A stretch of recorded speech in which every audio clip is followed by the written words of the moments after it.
So one more circuit to talk about, and that is an ideal LC circuit. By this, we mean there's no resistance at all.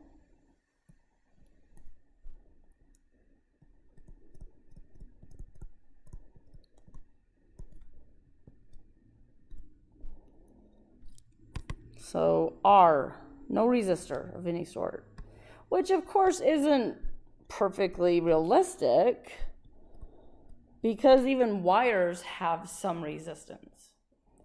So we'll talk about how the resistance affects it or can affect the circuit. But let's talk about this ideal situation first. So we have a capacitor and an inductor. That's what we mean by an LC circuit. We have a capacitor for C, inductor for L that we connect together. Now, in and of themselves, this is not going to do anything. What happens is if one of these, or even both, brings some energy into the system. So for example, let's say our capacitor had been charged. So this capacitor had been connected to a battery. The battery was connected long enough to give this capacitor some amount of initial charge. Okay. Now, if we connect this capacitor to the inductor, there's no battery connected anymore, so there's nothing to keep those charges stuck on the capacitor. So what starts to happen is that the charges, so I'm going to just draw my capacitor and inductor again.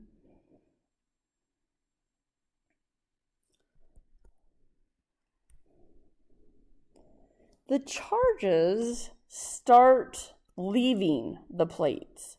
So again, using the traditional definition of current, positive charges, if they could move, so our current will start flowing.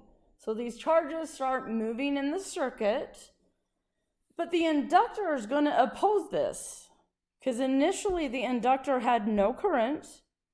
And now as the capacitor starts to discharge, some of these charges are moving through the circuit as current, and so the inductor creates a voltage that in turn opposes this change in flux within the inductor itself. In an ideal LC circuit, we say that the total energy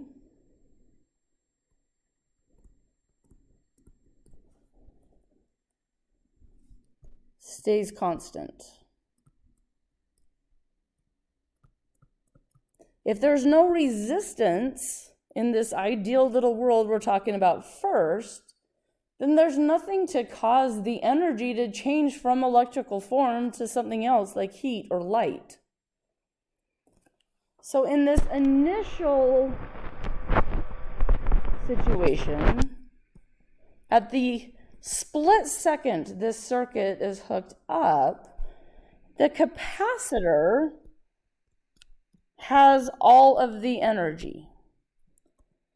We can write that energy as a 1/2 C delta V squared, where delta V is the voltage or potential difference the capacitor has been attached to, charged to.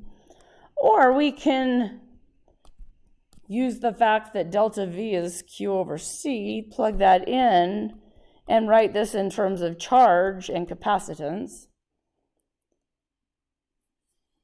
That would give us a Q naught squared over C.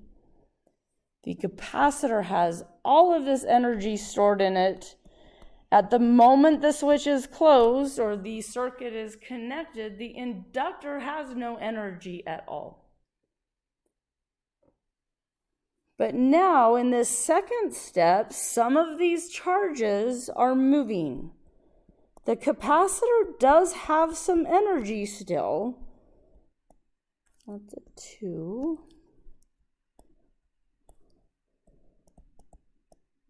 oops, not a 2, Q squared over C. So the capacitor still has some charge. So it still has some energy, but some of the charge is now flowing and moving through the circuit as current. So the inductor also has some energy. These add to be the same total energy.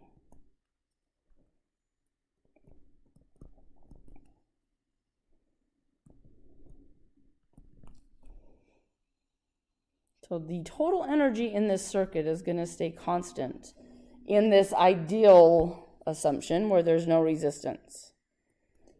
So eventually, we're going to reach a moment in time where this capacitor has no net charge. So Q is 0 on the capacitor. Well, if that's the case, then the capacitor does not have an electric field between the plates, and it will not store any energy.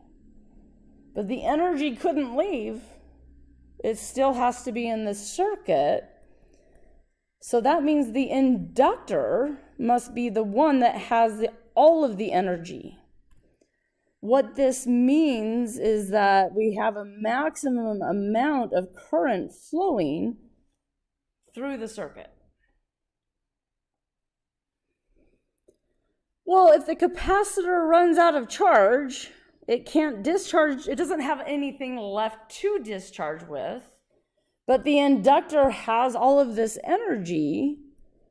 The inductor is going to use its energy to try to maintain the current flow. So the inductor is going to still keep pushing current through the circuit. It's not a maximum amount of current, because what's happening now is the inductor, as it uses its energy to push current through the circuit, the capacitor starts to charge up again. Meaning the capacitor is now storing some energy because it has some charge now. The inductor has some energy because it has some current. These have to add to be the same total energy. So regardless of the moment in time I'm looking at, the total energy in this circuit must be the same.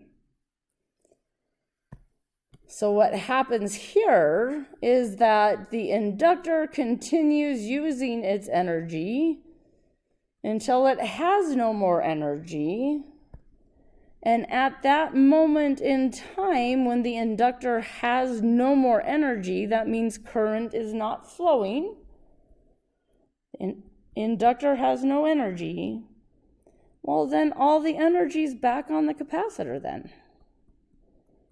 The capacitor's charged opposite the way it was originally. The bottom plate's now the positive one, whereas we started with the top plate as the positive one. But all the energy's back on the capacitor. And take a guess as to what happens next. Well, the capacitor starts to discharge, current starts to flow. Ultimately, we end up with oscillations.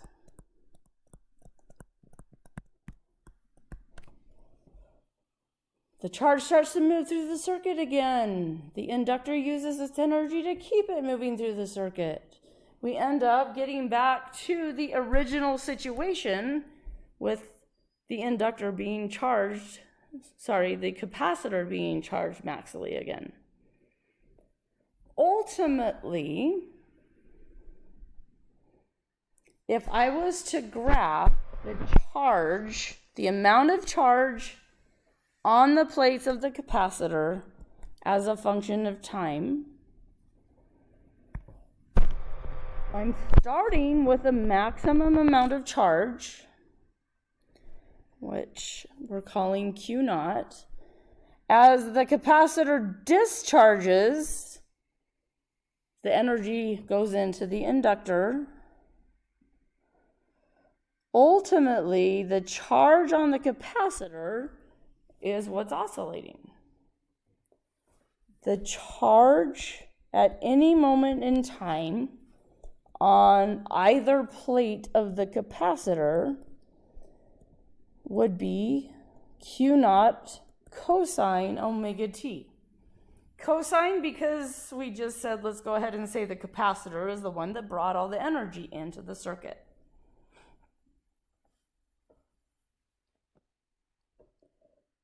Realistically, some of the energy, so reality, won't maintain the same amplitude. It would start at a max, but it would decrease with time. If you remember the damped oscillations we talked about early in the semester, that is what would happen. The resistance in the circuit would convert some of the energy from electrical forms to other forms. How fast that happened would depend upon the size of the resistor, how much resistance we had. Now, as far as what we're going to talk about right now is this ideal situation. Okay? So this charge would be a perfect cosine function if there was no resistance at all. Now the current, if you recall, current in a circuit is the derivative of charge with respect to time. Technically, the charge, what we're talking about is, well, let's just do this first. If I take the derivative of this function for charge, derivative of cosine is negative sine, and then I have to take the derivative of the stuff inside the parentheses. And so I end up with our current as a negative omega Q naught sine omega t. The negative sign, all that means is that the current flows opposite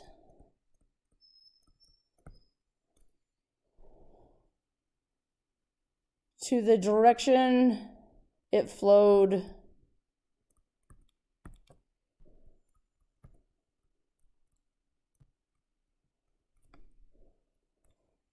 while connected to the battery.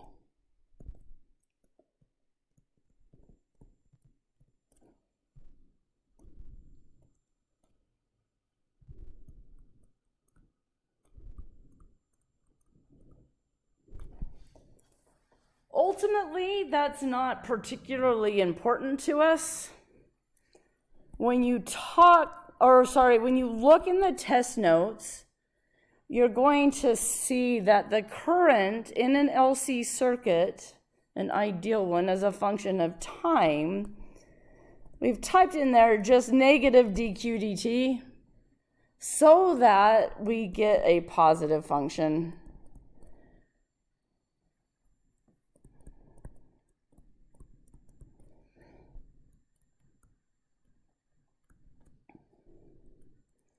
So the negative sign, again, we're just opposing. We're going with the charges flowing opposite the way they did when the capacitor was originally charged.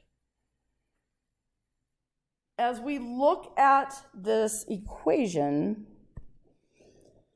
if you remember sine and cosine functions, whatever is in front of the sine or cosine represents the maximum value, the amplitude or maximum value of whatever that function is describing.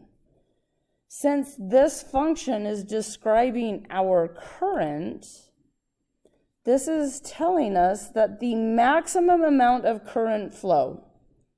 So when the energy is all completely in the inductor, the current value is equal to omega Q naught, where Q naught, if you recall, come up to our function for charge on the capacitor as a function of time.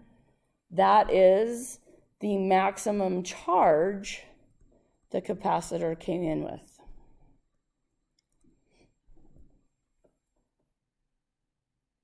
So omega is called the angular frequency. We've seen angular frequency before.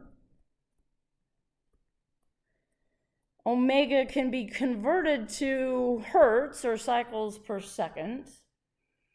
But we want to think about or determine what actually determines omega. If you think back to oscillations, like a mass on a spring, omega was determined by the spring constant, so how strong the spring was, and then the mass that was attached to the spring and oscillating. So something about this system is going to determine omega. If I scroll back up to my picture for just a second, we started and said the switch was closed at time equals 0. At this moment in time, there was no current in the inductor. The capacitor had been charged to Q naught. So at this moment in time, the capacitor has all of the energy the circuit contains. There's moments in time where the energy is somehow shared between the two of them. But there's also moments in time when the inductor has all of the energy. And we know that the total amount of energy must stay constant. So what I'm going to do, I'm going to equate the moment in time when all of the energy is in the capacitor to the moment in time when all of the energy is in the inductor. So I'm going to scroll below and do this. And you'll see why in just a moment. So the moment in time when all of the energy is on the capacitor, so Q naught represents that initial maximum charge. I'm going to relate that to the moment in time when all of the energy is in the inductor. So I know the current flow is maximum at this moment. The 1/2 will cancel. And I want to plug in this I max we just came up with for I max. So on the left side, I'll still have Q naught squared over C. On the right side, I still have L, but in place of I max, I'm putting omega Q naught, and I has to be squared.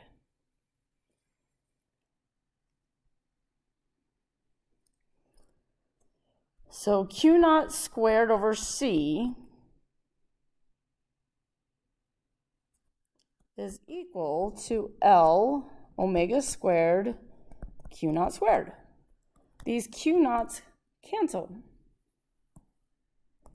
If I solve for omega squared first, I have 1 over the square root of L, the inductor value, times C, the capacitor value. So omega